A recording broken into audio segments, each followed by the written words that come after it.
I use the analogy of Dorothy and the Wizard of Oz all the time because a lot of times it really is inside of ourselves. And how do we kind of talk to that voice and say, wait a minute, something's got to change here. Maybe you need to think about something differently. And that authenticity, 100%. If you are checking the box in leadership and you are just kind of going throughout your day without being intentional, then how can you be authentic?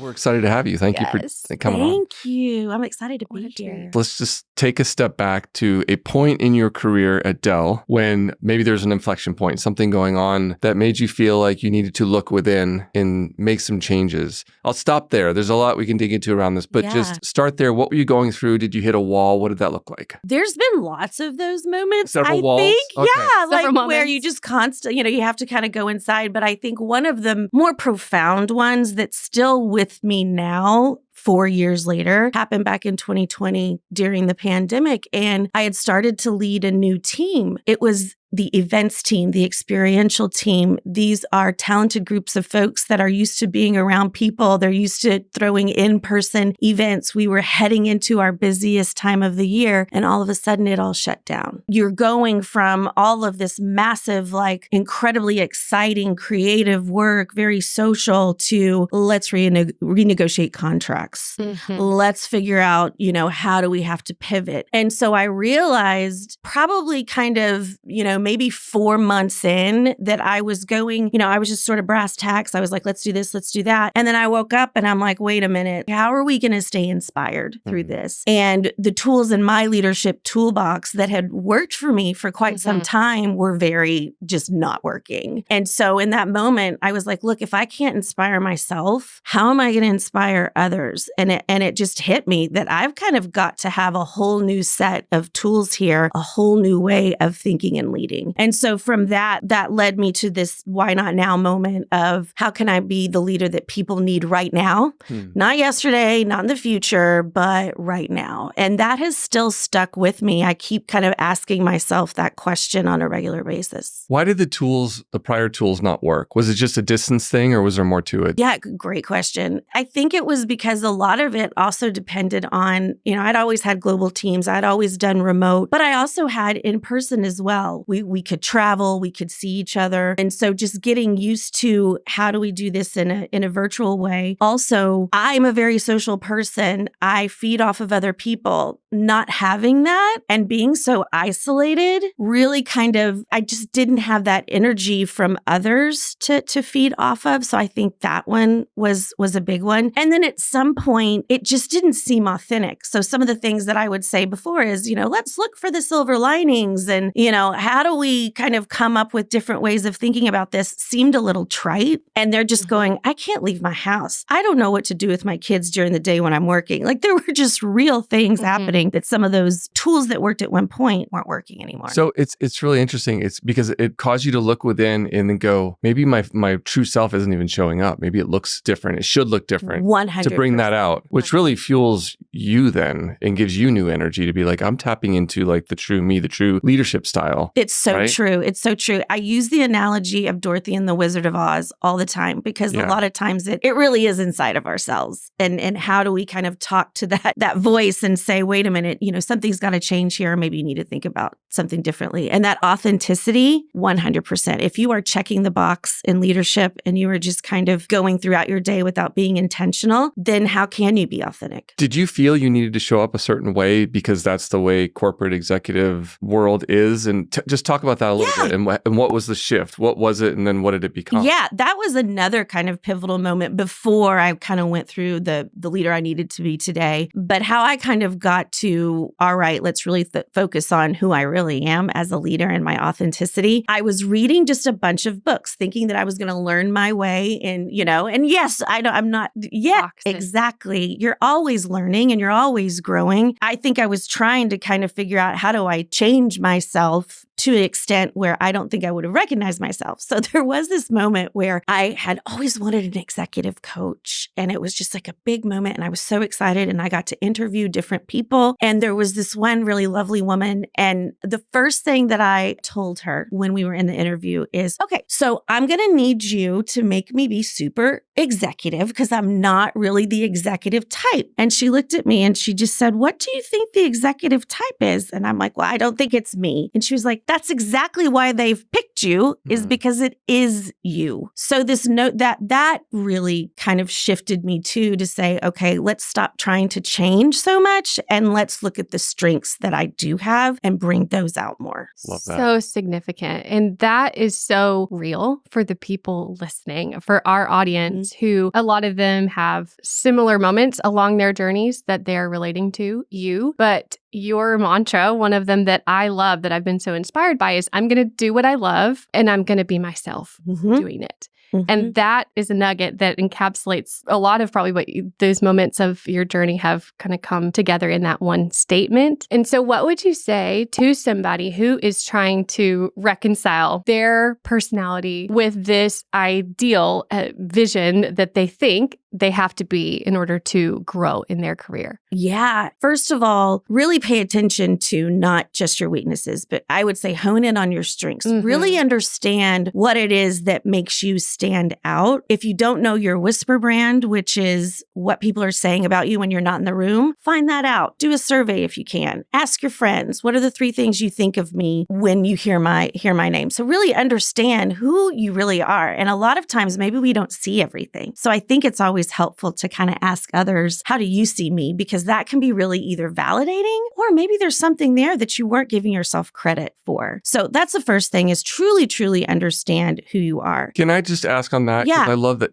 And you truly did that. You sent, did. and I know you've done that because we talked about that, but that takes some vulnerability, to send that out and go, hey, tell me the 3 things. I mean, what does that look like? You send it to people that know you well, and you say, what are 3 things you think of when you hear my name? And You could do it through email. Okay. People have done it to me too, asking. See, I would have a lot of or text. I don't know. It just feels like that's uncomfortable. I know. Right? But here's the thing, you guys. People aren't going to write back and say, well, I hate you. Exactly. I mean, they're going to, they really give you some things. And 9 times out of 10, I find that there's something in there you weren't even thinking. And so it was illuminating. Very illuminating. More illuminating than scary. But you're right. There is a to it. I think what I didn't realize when I did that was how other people appreciate that you've asked them to give you that feedback. Well, and it illuminates in them.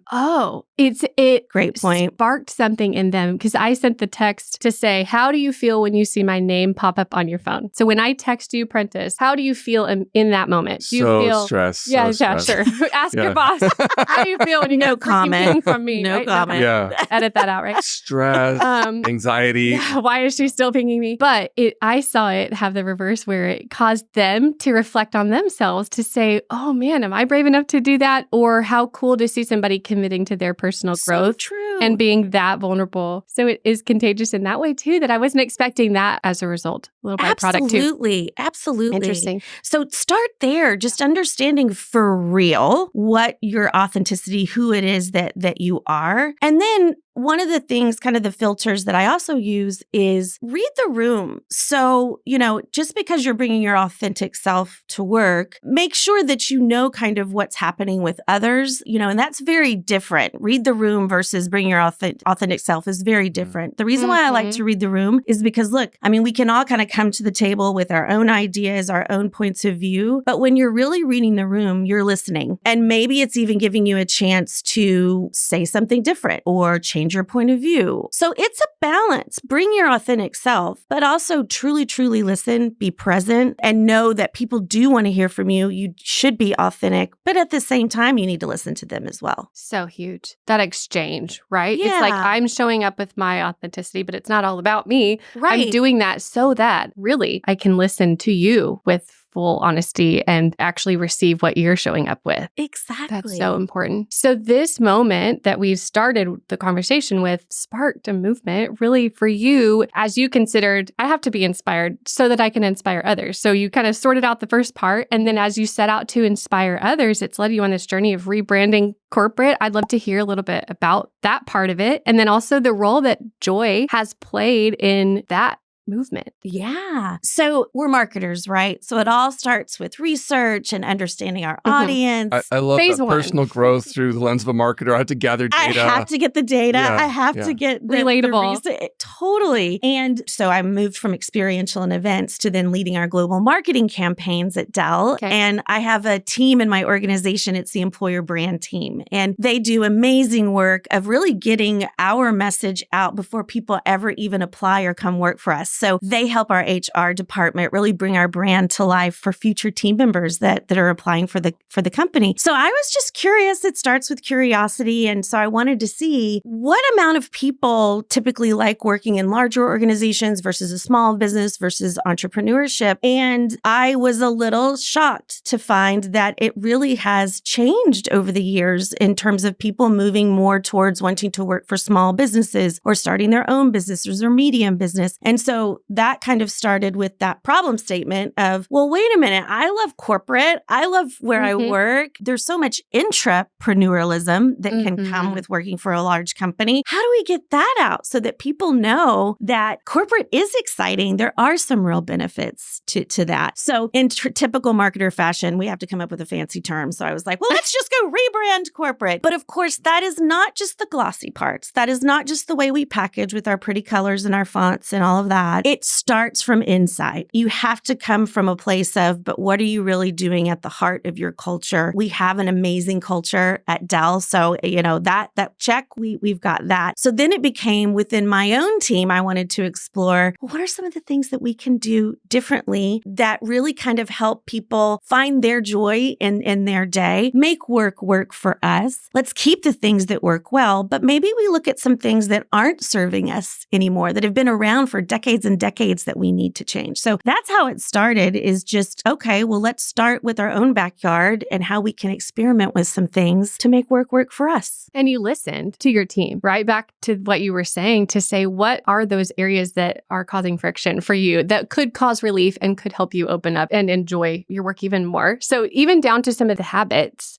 and the ways that you guys work. Tell me about a couple of those that have been unlocked, little tweaks that have really opened up some of that joy on your team. It's been so interesting because at first we just played. We played around with different things. We really experimented. And after the end of that, we now have this framework that's really data and fancy and all of that. But it didn't start that way. It just started out with just trying things. One of the first things that I heard from the team was time. So this notion of work-life integration or work-life separation or work-life balance, whatever you want to call it, we're not getting more time back in our day. So how can I control that a bit more? That's when we started just launching into tactics like, you own your own calendar. You really, really do. So how do you do calendar hygiene? How do you make sure that you're constantly looking and saying, do I really have to go to that meeting? And what I tell the team is, look, if you're not adding value or getting value, that's usually a sign that maybe you need to just ask, hey, ask the organizer, do I really need to be here? Or just say, look, I'm trying to protect my calendar. I'm not going to make this. I'll listen to the recording, or let me know what I can do. So that's the first thing, is just you own your calendar and protect it. Really kind of map out those moments to protect your calendar. I have yet to have anybody get mad at me for saying that I'm not going to go to a meeting or asking if I need to be at a meeting. Yes. People are logical people. They're not going to, they understand. So that was one of the first things, is just how do we make time in our day? Another thing that we do is, look, the week can get really crazy, and some of the things we can't control. There's some meetings that we have to be at that we cannot move. So on Fridays, we call those our no-fly zone Fridays. We've been flying that plane at full throttle, and now it's time to land it, and try to keep as many meetings off your calendars as possible. Really use that time to go do deep think, to, really have the moment and the space to do the things that maybe you don't get to do during the week. So those are just a couple of the things that we played around with. And then I would say kind of another thing that we talk about is don't think that every moment of every day is going to be perfect and joyful and happy and rainbows and unicorns. Find pockets. Just find pockets of joy every day. And I don't know about you guys, but finding time brings me a lot of joy,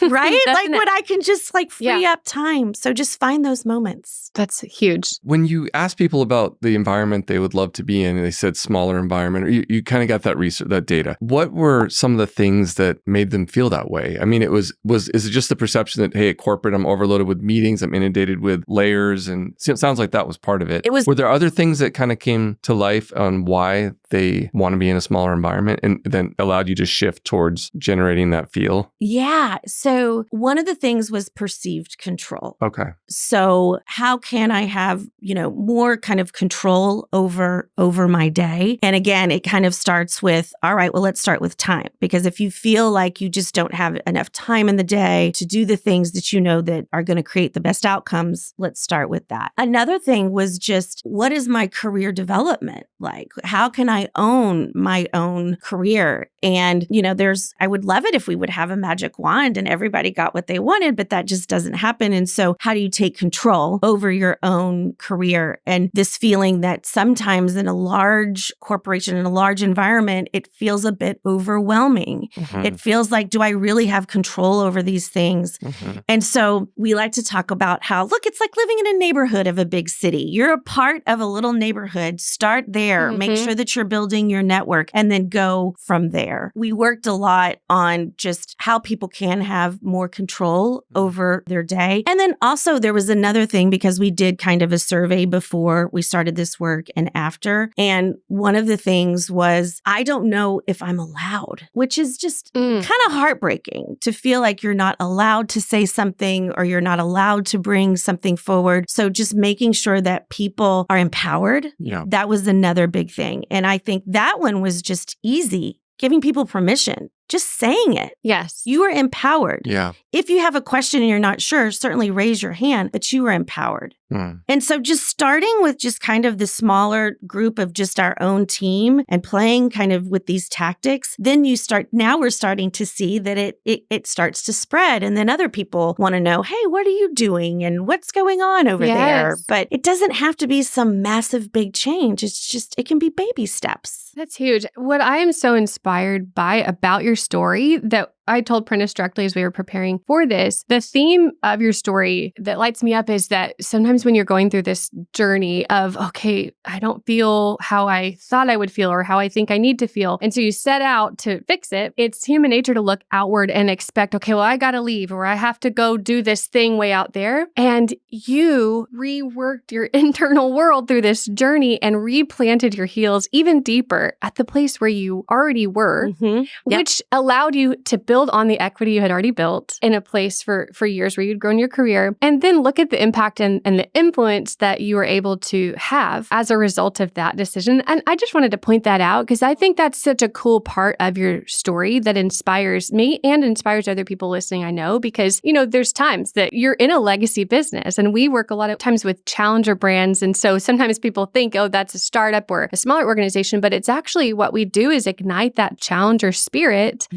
within a legacy business, whatever the context you're in. It's up to you to light your own match, start that challenger spirit engine going, and then impact the people around you. And it's just interesting to me to see, the exponential benefit that you've been able to have. Yeah. I mean, I've been at Dell for 17 years. I love it. I do. And so there was a moment of, okay, yes, as a leader, what is my team going through? Yeah. Listening, understanding what they want, but then also what do I want? Yes. So that was also empowering for me to say, well, let's build the thing you want to see. Yeah. Build kind of the working environment that you would love to work in. Maybe people think that we do some wacky things, but it works for us. We like it, Yeah.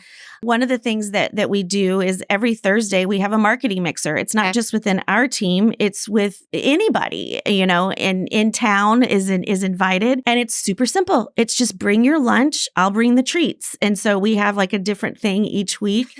And we just sit there and we talk, and it's about community, but it also is about work. We talk about super interesting things. AI, of course, is the hot topic. Yeah. But that's just one. And everybody's like, what are you doing? Like every week you're doing this, but it's a way for us to connect. It's an interesting way for us to talk about what we love and what we're doing for the business. So just start there. What do you want? Inspired, what do you want to see? Yeah. And finding, for me as a creative soul, if I lose inspiration, it's bad for everybody. Like it's bad for me. It's bad for the people around me, because it's like the light just has gone off. And so a lot of my personal work every day is just keeping myself inspired, and then finding the little disciplines and the rhythms of, it's not like you're going to go off on some trip just to come back fully inspired. Sometimes that's awesome throughout the year, but daily moments to stay inspired. And I love that, because that is a routine, a habit that your team does to stay inspired and keep that energy, which I think leadership, it's often overlooked that inspiration is the key for yourself and for others. It's the way we communicate, is how can I inspire my audience? How can I inspire the team around me? And I think looking deeper to not just say, how do I get this information across? Right. No, how do I light a fire in this other person so that it becomes contagious? That's it. It's the contagious. If you can just get that spark out there, the spark is going to catch. Yes. Just as of yesterday, because yesterday, as we're recording this, yesterday was Thursday. And so my heart was just so big, because we had our mixer and we have kind of our regulars. We have people coming in and out all the time, but we sort of have a group of probably about 12 to 15 that are the regulars. It's like Cheers. You know, you walk in and everybody knows your name. And they actually came with an idea to the table, and they said, hey, Nicole, we want to start coming up with themes each week and start bringing different things and treats. And that's when I was like, all right, like the spark has ignited something bigger. Yes. And they're going to do it better than I could. So it just, it starts with you. And then I truly, truly do believe, and I have proof, that it does catch fire. And that's one of your passions, is next generation leadership in that regard as well, because you are like, that's a huge win in the context of this whole story. What you just mentioned yesterday is because you're modeling, but then you're inspiring and then empowering those around you who caught the wind, caught the fire of what you were trying to cultivate. I love that, Bethany. I hadn't thought of it that way, but that's true. Oh, it's huge. And so then as you look towards what we sat over breakfast at Kirby Lane and said, about this topic of when we look towards the future, even in a corporate context, the talent pool that we're pulling from, and we often talk about what is the future of work, but asking the question, who is the future of work, and building a world where future generations who have this entrepreneurial chip within them, where they want to live, like build the world that they want to be attracted to, instead of saying, well, you have to come work in this environment, where that rebranding of corporate, this perception of what corporate has to be, and they might not see themselves in that, but to say, no, that's not what this is. So bring that entrepreneurial spirit, come be an entrepreneur in an environment like this. And I think that's the work that you're doing. It is, because we need that. And we talk a lot about diverse points of view, inclusivity. Guess what? That's a lot of different types of people that we need. And we need that, entrepreneurial spirit to come in and be entrepreneurial. Things are changing incredibly fast, especially in the technology industry. So we have to look at different points of views and different ways of doing things. Which is a great transition. Really, the next section we want to talk about is... Yeah, I think when we talked to you last, we were at the table and one of the topics or questions came up, what do you love about marketing? You may have asked it, actually, but anyway, let's ask you. We want to just specifically, what do you, you've been doing this a long time. I think we always have to find ways to re-energize and get excited about what we're doing. That's just human nature. But you've come at it with such passion for so many years. Today, in the moment now, what do you love about marketing? There's so many aspects of marketing. That's why I love it, actually, because right brain, left brain, whether it's research and numbers tell a story. For me, I think it's always been the storytelling aspect and the creativity of it. And it's changing all the time. So as marketers, theoretically, we should be able to market anything you throw at us, whether it's a new food menu, a new technology, or a new shoe, a new piece of jewelry, whatever it is. And that's so exciting, is just how do you figure out how to tell that story in interesting and brave breakthrough ways. I also love the idea that at any given time, you're talking to so many different types of people and different types of audiences, which is really cool. And you learn things that you just wouldn't have ever thought. I think as humans, we all kind of have the little voice in our head and we have our point of view, the things that we like, but it's so interesting to see what other people think and what really kind of moves them to actually eventually purchase or engage with our brands or like our brands. So storytelling is probably the number one thing. I came from a background as a journalist. I was a reporter early on in my career. And so it was just a kind of a natural leap for me because at the end of the day, we're trying to tell stories about either our clients or the companies that we work for. I totally identify with what you're saying when you get to walk into like all these different worlds. And yesterday I was in LA and we were working with a new client. We were seeing a demo on, it's a hair tool to do a blowout. Oh, and nice. so I'm sitting there at the I table could be watching. the audience More for on that. that later. I'm watching the demo and I'm like, wow, I'm in Los Angeles watching how to do an at-home blowout. Like, how cool. And like a few days ago, we were talking about some tech thing or plant-based milk or whatever that is. It's just diving into all these little worlds. There aren't many jobs where you get to do that. No, There really there's aren't. not. And it's great. No, it's such a great point. And throughout my career, I do think about all the amazing things that I've got to market, from working at a college where it was about academics, or working at an agency where our clients were, Travelocity and Verizon, Brinker, where we were talking about food menus, which was super cool and fun. And now, who knew? Like, now my world is server and storage and multi-cloud and large language models for AI, and how technology is just powering pretty much everything that we do in the world. And so the stories that we tell now at Dell are about, how's your ice cream getting to the shelf on time? It's our technology. How's the train running smarter so it's a seamless experience for you getting somewhere on time? It's our technology. How are we able to conserve reefs and repair reefs from just a sustainability perspective? Our technology is behind that. It's just an array of different topics that we get to talk about as marketers, which is exciting. I love that lens on that topic. I love, just on a side note, the way that it took the lid off, kind of like being in the technology space. It's not specific to one industry. You're powering all of these industries. Yes. Yeah. It's incredible. It really is. Yeah. And I love our current campaign right now around Welcome to Now, because a lot of times we talk about innovation or as a future forward thing, something that's happening in the future. Ideas are coming to life right now. And some of these ideas have been there for a while, but it just needed the technology to be married to it to really kind of explode and take it to a next level. So it's funny because I know I'm about to nerd out, but I walk around just going, I wonder what technology is about, behind that shoe that I'm about to buy, or anything that we come across. That's just kind of how, like, my storytelling brain is just constantly thinking about how technology is enabling all of these what seem like everyday objects in our life. Yes. And in a company like Dell that is innovation first on all fronts, how do you align your marketing strategies up against that bigger business strategy and with that same spirit of innovation? How do you kind of keep those in sync, and what feeds each other? We say a lot, look, and I know a lot, all of us are this way. Marketing strategy follows business strategy. So we're not out there just putting marketing material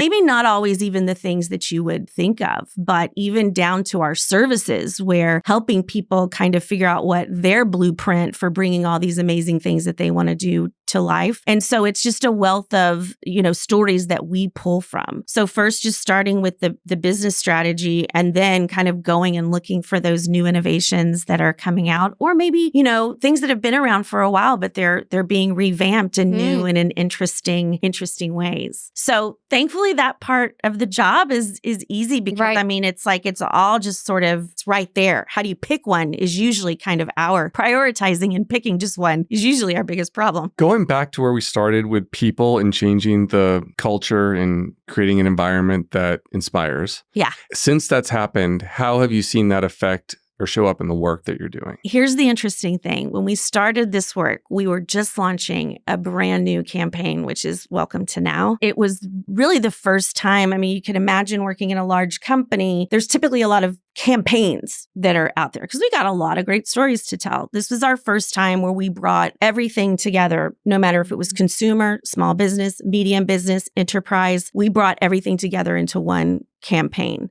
We have a phrase, and Bethany knows this because she's a part of Renegades. We're part of the Renegades group. And one of the questions we're constantly asking is, why not now? So now is a big part. So I've always found it interesting that the name of our campaign is Welcome to Now. There was some, influence internally from that because we were kind of going through this exercise and this work. And then here we are almost a year later since the campaign has launched, and it has exceeded all of our KPIs. So that's something that, look, you don't know out of the gate how it's going to perform, but we're going to continue with it. It's here to stay. So that's one of the big things that had an impact. And then I will have people on the team just set up time with me and share a project that they just took on. There was one gal on our team that just shared with me how to use neuroscience as part of our creative and our marketing. Just incredibly, incredibly interesting. And she just did that on her own. So we're also starting to see pockets of people just doing things that have profound effects on them personally, but also on the business too. Love it. Mm-hmm. Love it too. Thank you for being with us. Thank you What a guys. I treat. so appreciate it. And Thank in person here is just